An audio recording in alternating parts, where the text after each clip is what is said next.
짧게 감정만 느끼고 끝나버리는 사랑이 아니라 프롬이 말하는 주는 사랑을 하기 위해선 어떤 자질이 필요할까요?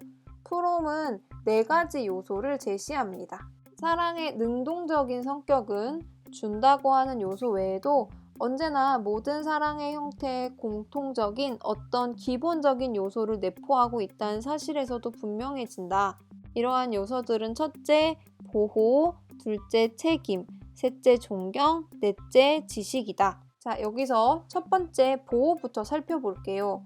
보호란 사랑하는 존재의 생명과 성장에 대해서 관심을 갖고 보호하는 것을 말합니다. 프롬은 꽃을 기르는 사람에 빗대어 설명을 하는데요.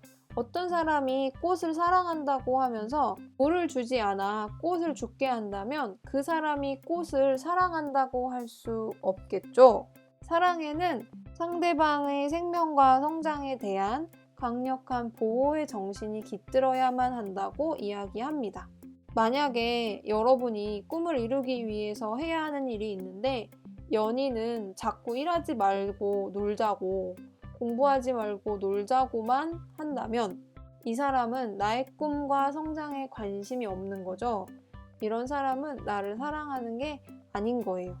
자, 두 번째 요소는 책임입니다. 책임의 원문 단어는 responsibility, 책임감, 의무를 말해요. 사랑하는 사람이 어떤 정신적인 요구를 했을 때 반응할 책임, 의무가 있다는 것을 말합니다. 실제로 요구를 이루어줄 수는 없다고 할지라도 상대방의 요구에 대해서 언제나 응답할 준비가 되어 있다는 것을 의미합니다. 세 번째 요소는 존경입니다. 존경에는 별표를 쳐놓읍시다. 존경은 존중이라고도 번역하는 곳이 있는데요. 사랑하는 존재를 있는 그대로 받아들이는 것을 말합니다. 상대방의 개성을 인정하고 존중하는 거죠. 이때 존중은 나의 입장에서, 내 시선에서 보는 것이 아니에요.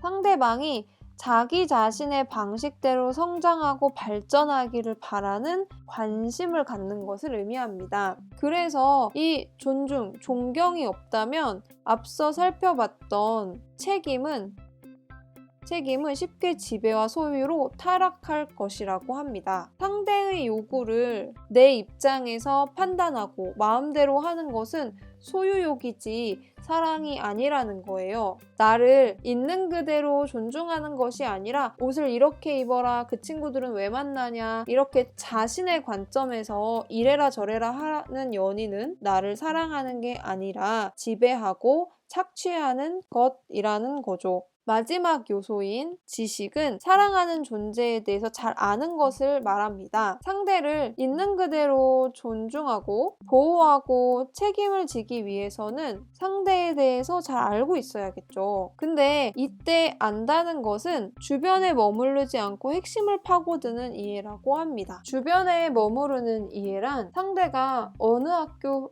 어느 회사를 다니는지, 무슨 음식을 좋아하는지 이런 지식들입니다. 핵심을 파고드는 지식이란 상대방이 어떤 삶을 원하는 사람인지, 어떤 방향으로 성장하기를 바라는지 등 본질적인 자아에 대한 이해를 말합니다. 이런 이해가 있어야지만 앞서 이야기한 존중, 책임, 보호를 다할 수 있겠죠. 이렇게 프롬은 성숙한 사랑이 4가지를 갖추어야 된다고 이야기했으며 이 4가지 요소들이 개별적으로 존재하는 것이 아니라 서로 상호작용한다고 이야기합니다. 여기까지 에리 프롬이 생각하는 진정한 사랑에 대해서 공부했습니다. 여러분이 생각하는 진정한 사랑은 어떤 모습인가요?